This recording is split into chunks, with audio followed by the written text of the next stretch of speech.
Estaba lavando los platos, luchando con una sartén tan pesada como ella. Al otro lado de la mesa había un látigo de hilos de cuero y los brazos y piernas mostraban muchas señales de su uso. Hola, hola, hola, curiosos dementes, y bienvenidos a De Psicología. Yo soy Juan Martín, tu psicólogo favorito, y hoy vamos a estar viendo los casos de peores padres del mundo, de maltrato infantil, pero también cómo se crearon los derechos para los niños. No sé si tú sabes esto, pero los animales tenían más derechos que los niños, las mascotas tenían mucho más derecho que los infantes que estaban cuidados por sus padres, porque teníamos esta idea de que todos los padres hacen lo mejor por sus hijos, pero eso no era la realidad. Y gracias a que habían derechos para mascotas, pudimos rescatar a una niña que estaba siendo tratada, no quiero ni siquiera decir como animal, porque era peor que eso. En este video vamos a ver a madres asesinas, padres tan negligentes que dejaron que sus hijos se pudran en sus propias heces, y también el caso que revolucionó todos los derechos para los infantes para que al fin puedan tener derechos y que no sean simplemente maltratados por sus propios padres.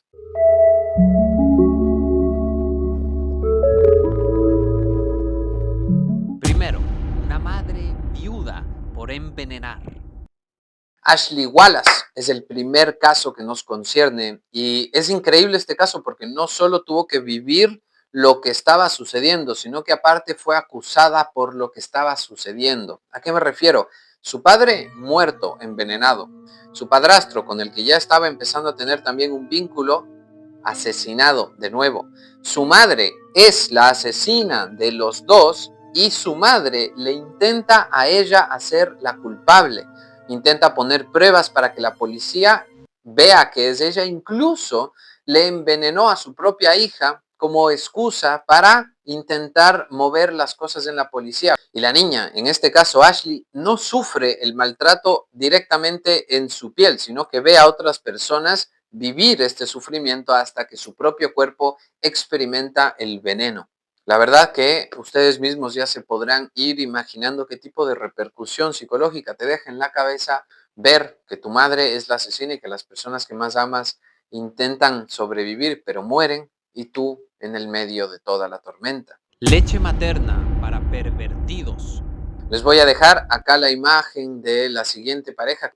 No solo le ignoraron a su bebé, sino que dejaron que se muera a gritos de llanto, mientras ellos en la habitación de al lado estaban filmando pornografía teniendo un bebé que estaba llorando, que estaba con necesidades, que no es que pasó un día, un par de horas, llegó hasta su muerte porque no recibió ningún tipo de cuidado. Y las personas sabían exactamente lo que hacían, dejaban que se muera a propósito, pero ¿qué tan psicótico tiene que estar tu cabeza para que en el cuarto de al lado, mientras tu propio bebé se está muriendo, tú estés grabando escenas de pornografía?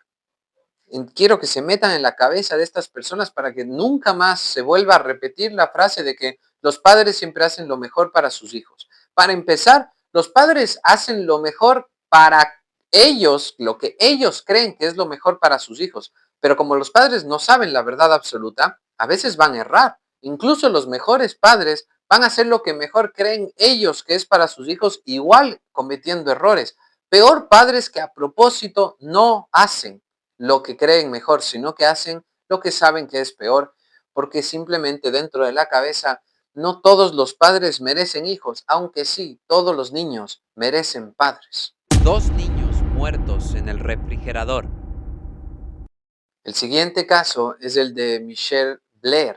Michelle Blair fue un caso en el que la madre era violenta, les golpeaba a los niños y les forzó a golpes a que sus bebés, a sus dos niños, se metan dentro de una refrigeradora. No estaban muertos, pero les metió dentro de la refrigeradora, les encadenó, les cerró y dejó que se mueran, mientras utilizaba a otra de sus hijas para que le ayude con deshacerse de los cuerpos que habían estado en los refrigeradores. Pero imagínense no solo golpear a los niños, no solo meterles en un lugar, sino que a propósito dejar que se mueran congelados, meterles vivos en una refrigeradora que se mueran lentamente. Entiendan el nivel de lo que estamos hablando. ¿no es cierto? Aparte, esta madre uno dice, pero es que ¿cómo llega a hacer eso? Es innato que a ella le gusta asesinar, es innato que a ella le gusta hacer las cosas así. No, no es así.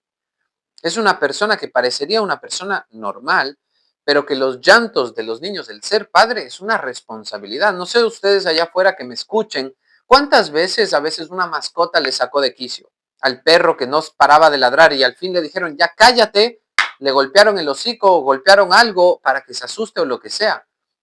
Imagínense tener dos, tres niños que no se callan, que gritan, que saltan, que rompen, que están fuera de tu control y tú te desesperas al punto que puedes llegar a hacer alguna cosa que te arrepentirías, tal vez darle una cachetada a tu hijo, tal vez darle un correazo, darle un golpe para que se porte bien. Esta persona les dio golpes y después intenta con la negligencia no ver cuál es el asesinato, no llegar a asesinar a una persona con tus propias manos, pero dejarles encerrados para que mueran con frío. Eso hace que la persona, esto hablamos psicológicamente, la persona se separa del acto y no siente que está cometiendo el asesinato.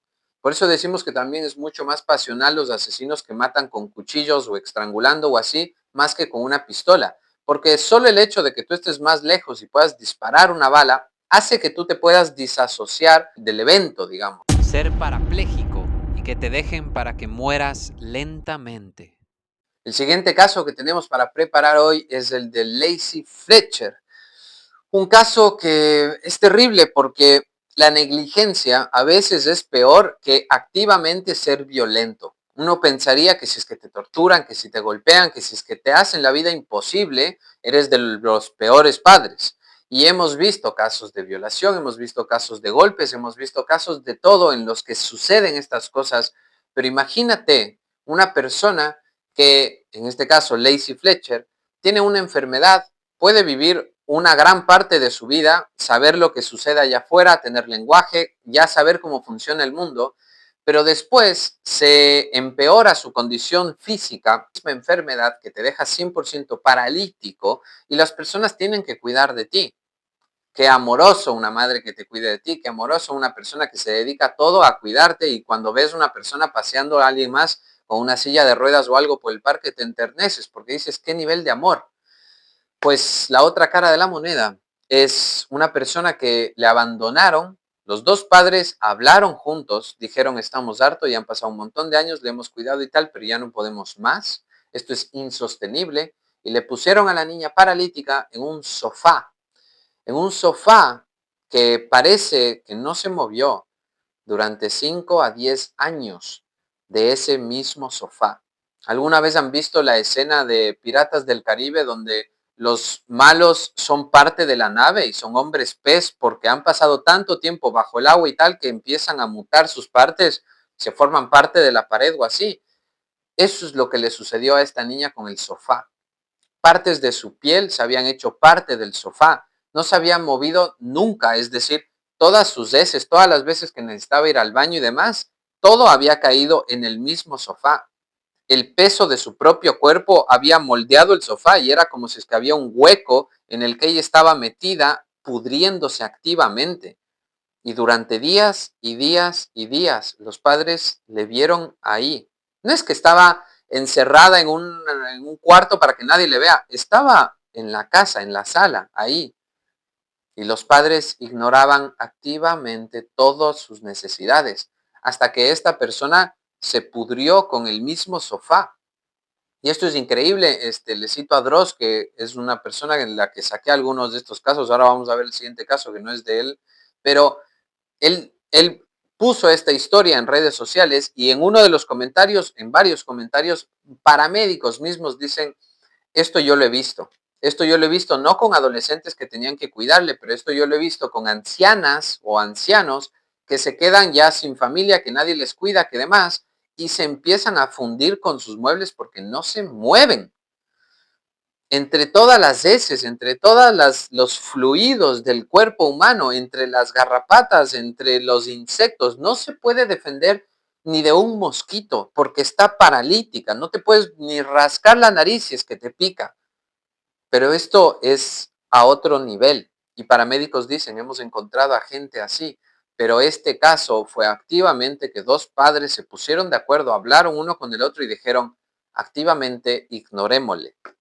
Negligencia total hasta, sí, hasta su muerte total. Mary Ellen y la creación de los derechos de infantes.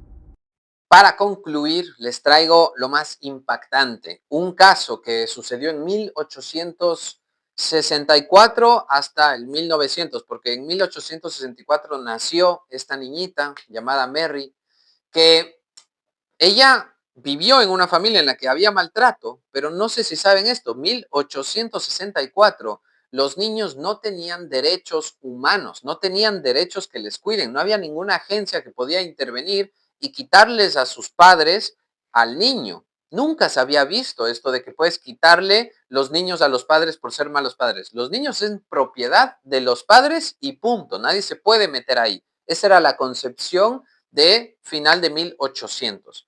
Pero habían animales que ya tenían derechos, es decir, porque el barrio, porque los vecinos le empezaron a decir a esta familia que no podía suceder y que llamaban a la policía y tal, se creó una comisión para defender y esta niña pudo ser rescatada de sus padres porque se la consideró como un animal y la pusieron como derechos de animales. Pero después obviamente evolucionó a los derechos de niños que ahora tenemos. Los niños tienen derechos y tenemos que saber que esto no era así siempre. Tenemos que acordarnos que las personas después se olvidan que también hay derechos para los niños y se los pasan por alto. Así que por favor, recordemos este caso que les traigo al final también porque es un poco, digamos que es alegre porque la niña sobrevivió. Los otros casos que les vengo contando llegaron a la muerte, pero esta niña llegó hasta los 92 años, sobrevivió lo que le pasó en la infancia, lo dejó en el pasado, tuvo dos niños, tuvo una familia y también pudo tener una niña adoptada dentro de la familia. ¿Por qué es importante esto? Porque terminó su vida de alguna manera feliz, dejando las cosas atrás, y ella en cambio fue una niña adoptada. Ella nació hija de Thomas Wilson, un inmigrante irlandés que trabajaba en la cocina del Hotel St. Nicholas pelando ostras, y de Frances Connor, una inmigrante inglesa que trabajaba en la lavandería del mismo hotel. Al poco tiempo, él fue reclutado para pelear en la guerra civil. En 1864, el mismo año en que nació su hija, murió en la segunda batalla de Cold Harbor, Virginia. La tragedia temprana alteró los planes familiares, obligó a la mujer a trabajar turnos dobles en lavandería. Para cuidar a su hija contrató a Martha Score, que vivía en Melbury. La mujer perdió su trabajo y como no podía costear más el cuidado de su hija, debió enviarla a un orfanato. Nuestra pequeña niña Mary, de 2 años, tiene que dejar a su madre e irse a un supuesto orfanato. No era un orfanato, era un lugar en el que se tenían pacientes con enfermedades contagiosas y se les intentaba, no del todo curar, pero contener, porque en este lugar no es que era el pico de la medicina, se curaba a personas, pero la verdad es que se mantenía a personas infecciosas, se mantenía a personas de manicomio, se mantenía a un montón de personas que no quería la sociedad que estén afuera, ahí se le tenía. Y también se le tenía a algunas personas de la calle, pobres. Por eso es que Mary, de 2 años, termina ahí, porque técnicamente era una niña que se hubiera ido a la calle. Estando en este lugar horrible, le firman un contrato para que se vaya a vivir con una familia. La familia fue rarísimo este contrato, parecía que era todo ilegal, no se llenaron bien las páginas legales, no hubo después, vieron cuando adoptas que vienen las personas para visitarte, para los de la agencia de adopción ver que todo esté bien, para controlar la situación, nunca se hizo eso. Y se nota que hubo un contrato en el que se firmaba que esa niña venía a la casa de este señor porque, señor casado a esta pareja, pero el señor fue el que firmó todo porque quería una empleada doméstica que trabajaba sin remuneración. Le tenían todo el tiempo limpiando como la Cenicienta y sin ningún tipo de paga. Pero para eso te adopto, para que seas mi esclava de alguna manera. Después esta historia se vuelve cada vez más como la Cenicienta, porque el padre adoptivo muere, igual que el padre biológico que había tenido, y la madre adoptiva se queda un poco sola y de alguna manera infeliz. Aunque vuelve a tener otra pareja, en esta infelicidad, esta madre adoptiva empieza a abusar a izquierda y derecha de esta niña. le golpeaba, le maltrataba, le pegaba, le dejaba en el piso, tenía un montón de prohibiciones de comida, de agua, de cómo vivir, pero al mismo tiempo le hacía trabajar constantemente en limpieza, en cuidar la casa y demás, aparte que le cortaba, le hacía dormir en el piso, a veces le hacía dormir afuera, en la casa del perro. Era diciembre y el clima era terriblemente frío. Era un ácaro diminuto, el tamaño de 5 años, aunque como luego apareció tenía 9. Estaba lavando los platos, luchando con una sartén tan pesada como ella. Al otro lado de la mesa había un látigo de hilos de cuero, y los brazos y piernas mostraban muchas señales de su uso.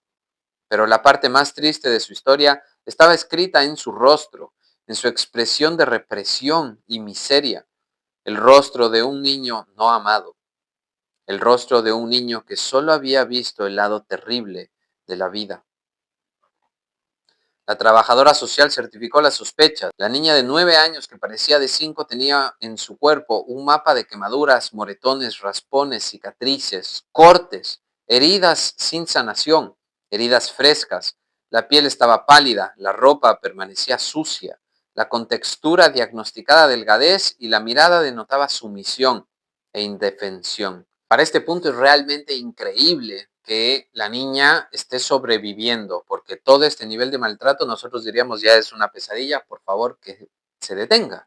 Y esta investigadora logró que se detenga, porque estaba viendo cómo hacer para salvarle a esta niña, y su sobrina, alguien de la familia, la pequeña niña le dice, pero tía, ¿por qué no le ayudas a esta niña igual que un animal? Porque técnicamente todos los seres humanos estamos dentro del reino animal. Y esta inocente elocuencia le lleva al investigador a decir, tal vez podemos hacer algo. Voy a buscar un abogado. Este abogado que encontró fue como anillo al dedo, porque era un abogado que había luchado por los derechos de los animales incansablemente y detestaba a los seres humanos que eran violentos y crueles contra los animales. Berg se encargó de articular la opinión pública, promovió la conciencia ciudadana desde su carisma y los impulsos de su movimiento humanitario, y convocó al New York Times para que asistiera a todas las audiencias. La cobertura fue pública y los testimonios también. Gary, el abogado, había aplicado un innovador recurso de la ley de habeas corpus. El juez solicitó que la niña concurriera a la sala del tribunal el 9 de abril de 1874. Vestía ropa rota y sucia, tenía marcas visibles de golpes y un pronunciado corte hecho con una tijera que unía el párpado del ojo izquierdo con la mejilla. Su aspecto era un indicio. En el estrado testificó lo que habían hecho de ella en los últimos 8 años. El relato es realmente escalofriante. Dice textualmente estas palabras: mi padre y mi madre están muertos, no sé cuántos años tengo. No recuerdo ningún momento en el que no viviera con los Connolly. Mamá tiene la costumbre de golpearme casi todos los días. Solía castigarme con un látigo retorcido, un cuero crudo. El látigo siempre dejaba una marca negra y azul en mi cuerpo.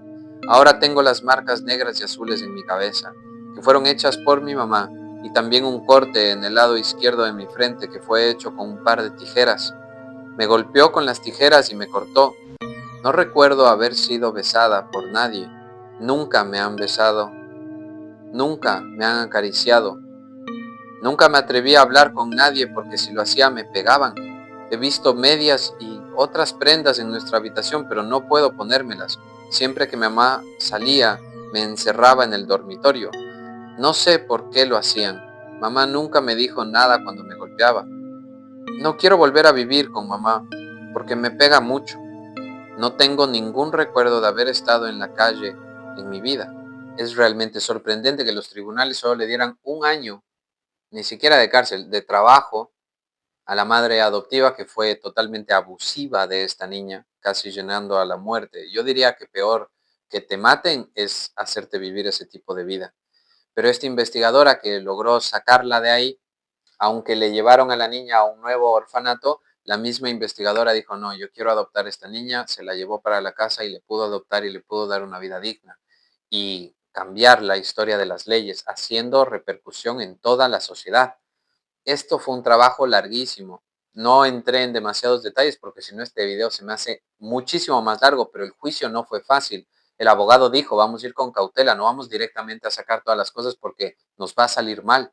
Fueron moviendo al público, fueron llamando al New York Times para que cada vez que hagan una congregación estén ahí, fueron contando testigos y casos sobre otros, es decir, se acercaron lentamente, pero esto las personas después se olvidan.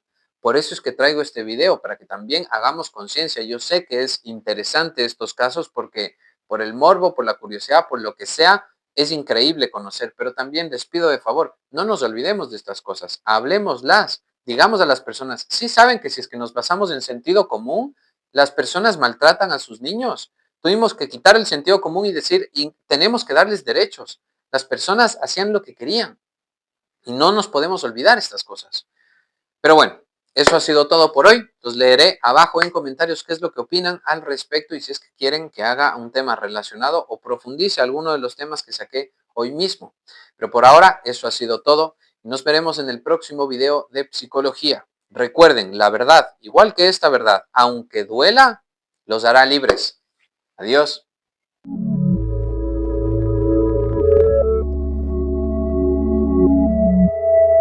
Al igual que es gratis suscribirse, la primera sesión de terapia psicológica es gratuita en nuestro consultorio que ya atiende a diferentes lugares del mundo por videollamadas, así que llama ya, te espero.